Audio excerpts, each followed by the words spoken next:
What's going on, everybody? Welcome back to Knives of the Round Table. My name's Marco, and today we're going to be taking a look at the Chris Reeve Sebenza 31. Now, this version of the knife, it's a little bit fancier, right? We have one of the unique graphics. I got this from Knife Joy, and it's got these kind of circular patterns that overlap, and in the overlap, they've done this kind of anodizing that is multicolored. So I thought it looked really beautiful, and then I managed to get one of these clips for it.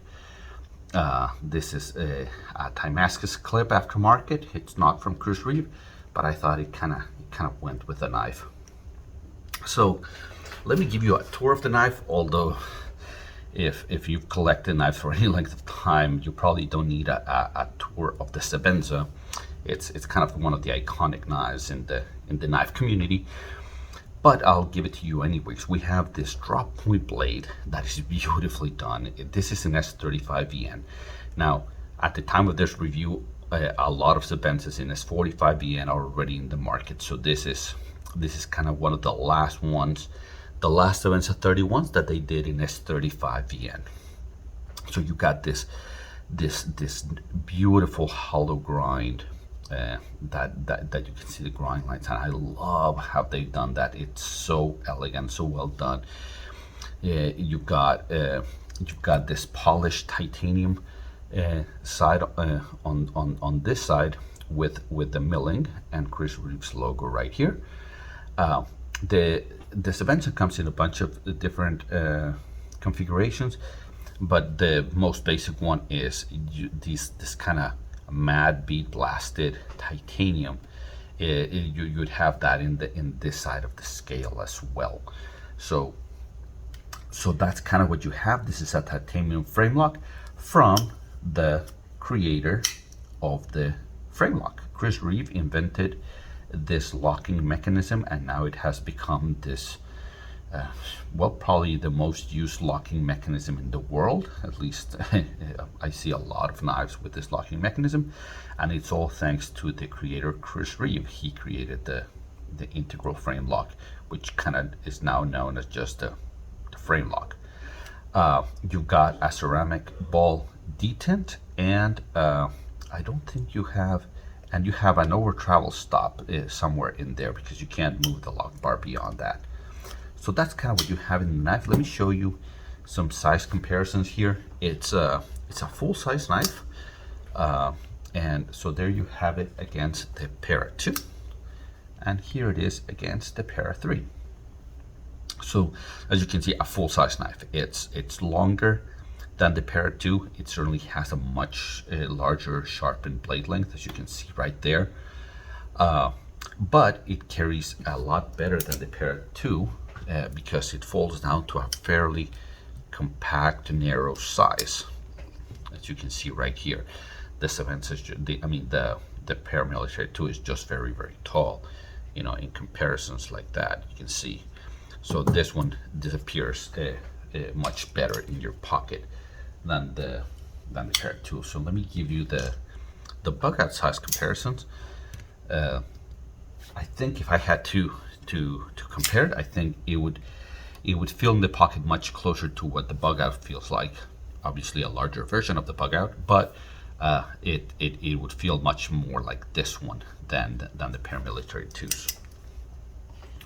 So the Sebenza it's kind of hard to do a review on an iconic knife, right? I mean, here I am, a YouTuber with 10 viewers, and I'm trying to criticize or be critical, or do a review on a knife that is iconic, right? So who am I to say anything about it? But what we can do is we can give a perspective from a user standpoint, right? That's all I can do. I can give you my experience of using the knife. So we're gonna go through our review the way we usually do, and I can tell you that ergonomics are actually decent, and I would say that they're good for the type of handle that you have. When you have a neutral handle like this, you don't have a knife that melts in your hand, right? You don't have that. You never achieve that because it's a knife that is meant to be used in a variety of different grips, and it should be comfortable or decent in most of those grips. But as it's often said, jack of all trades and master of none. You get a knife like the Parrot 2, right? That melts in your hand in one position, right? In one condition here. But if you try to grip it any other way, it's really, really uncomfortable. Or it just doesn't work as well. That's a problem that's avoided here because of a neutral handle. But because of that, you end up with a knife that is decent in your hand, not melts in your hand. But that said, for a neutral handle, the ergonomics are really, really good. I have to preface it with for a neutral handle, but with that, it's one of the best neutral handles I've ever felt. The finger grooves, the chamfering that they've done of the edges, I don't feel any hot spots on it, not even with the aftermarket clip. It comes with a bent clip, usually, that I think, well, we'll talk about that here in a second, but even with the aftermarket clip, it's still pretty good ergonomically. Now, the action is something that I've kind of have a love-hate relationship with Chris Reeve. So everything about the action screams premium knife. It's smooth, it's premium, it's luxurious, it's silky, it's glass, it's hydraulic. All of those terms apply to this. It's just a knife that is very, very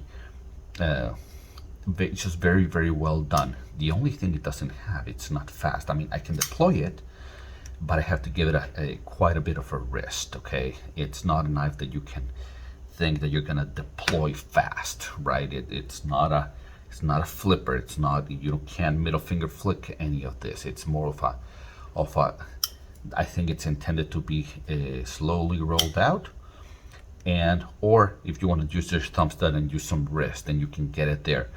But that's not the action that this is going for. It's not meant to be deployed fast.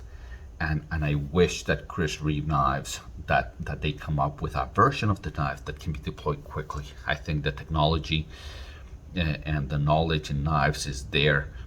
These are running on phosphor bronze washers, but I have many flippers with phosphor bronze washers that just deploy really, really quickly. I mean the Parrot 2, right? It's on washers and it just deploys super fast.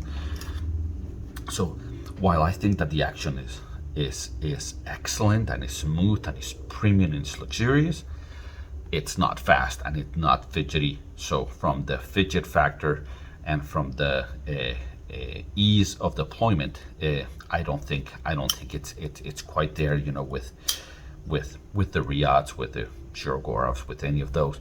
And make no mistake, it's at the price point. And this particular version, it's probably $650. So it's playing in that court, right, of price. And so I think it's something that they could do better. The action, making it fast and keeping it smooth and luxurious, I think it's something that they could do. Now, cutting is really, really good. The grind on this comes to a really nice and thin edge, very, very thin edge, and it's just very, very slicey. One of the key differences between the Sebenza and the Inkosi is that in this Sebenza they've done a hollow grind, so it's less robust, but it's far more slicey. So this one just cuts very, very nicely. Like I said, the hollow, it comes to a really nice and thin edge, and it just came really, really sharp out of the box. It's the cutting, it's a very, very slicey knife, even if it's really well built. But something this nice, it's probably not a hard use knife. I think probably the Umnumzan or the Inkosi are harder use knives, but this is just super slicey, even though it's really well built. Now, fit and finish, man. Chris Reeve has a reputation for precision and high tolerances, and they do a very, very, very good job of, you disassemble this knife and you put it back together, and there's no problems with centering, because I've taken this knife apart many, many times. It just comes together perfectly. They give you all the tools. They encourage you to take care of your knife. So the fit and finish on a Chris Reeve knife is absolutely top notch. It is probably amongst the best in the industry. Their ceramic ball, detent and lock interface, all of this is just done incredibly well. The unique graphics and the anodizing here. Now it is a fingerprint magnet, but it's just done so beautifully that there's a reason they've won the manufacturing award from Blade Show. They won it, I don't know, 10 consecutive years or something crazy like that. And there's a reason for that. The fit and finish is just incredible. They everything that has to be chamfered is chamfered. You've got a crown spine that is really nicely done. You've got this jimping that is super subtle but super effective, and it's just a really beautifully manufactured knife that is just very well done.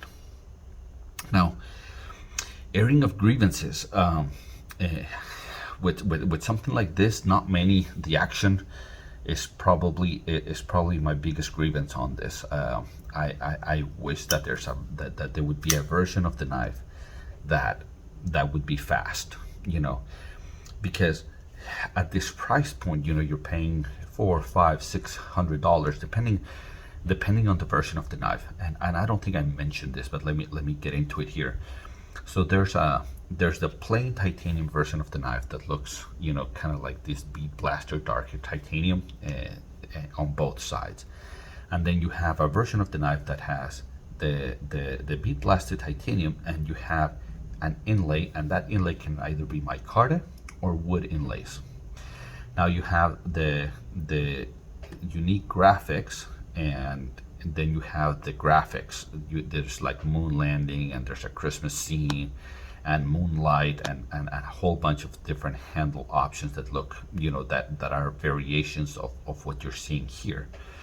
And then in the blade, you have, I think the 31 they've only done in a drop point. Correct me if I'm wrong in the comments, but I think the 31 they've only done in a drop point.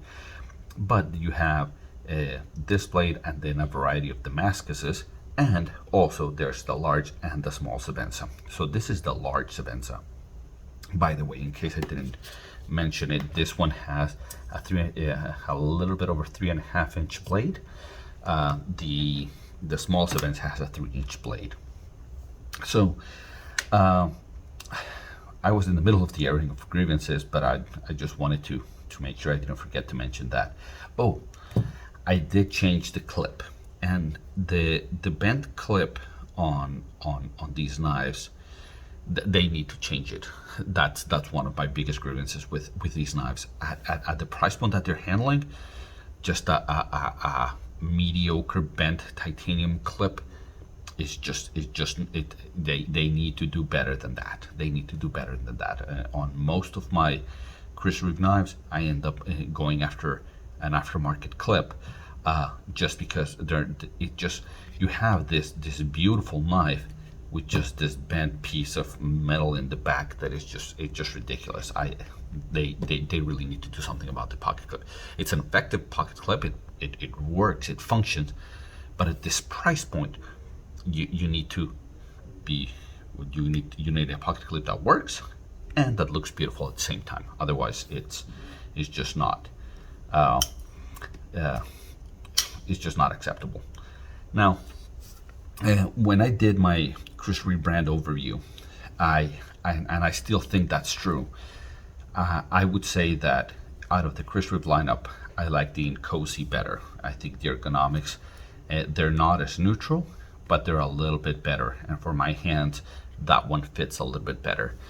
But it's hard for somebody that wants to go into Chris Reeve of not going after the Sebenza. And I think iconic knives, the Sebenza, the XM18, the Para 2, they're knives that you have to experience at least once. If you're a knife collector, you have to give them a shot. There's a reason that they are so popular. There's a reason they are iconic, and maybe it's not your cup of tea. I mean, if you listen to Jake from Bearded Gear, he kind of hates the Sebenza. I don't hate the Sebenza, but I do think that it's a knife that needs to evolve a little bit, that it needs to catch up with the times, and especially for their price point. And they were innovators at one time with this lock bar. They need to continue that. Well, guys, those are my thoughts on the Chris Reeve Sebenza 31, and hopefully you enjoyed it. Hopefully you got something out of it. If you did, like and subscribe. Don't hit the notification. Nobody likes to receive emails that tell you to do stuff. If you want to see my videos, you know where to find me. Take care.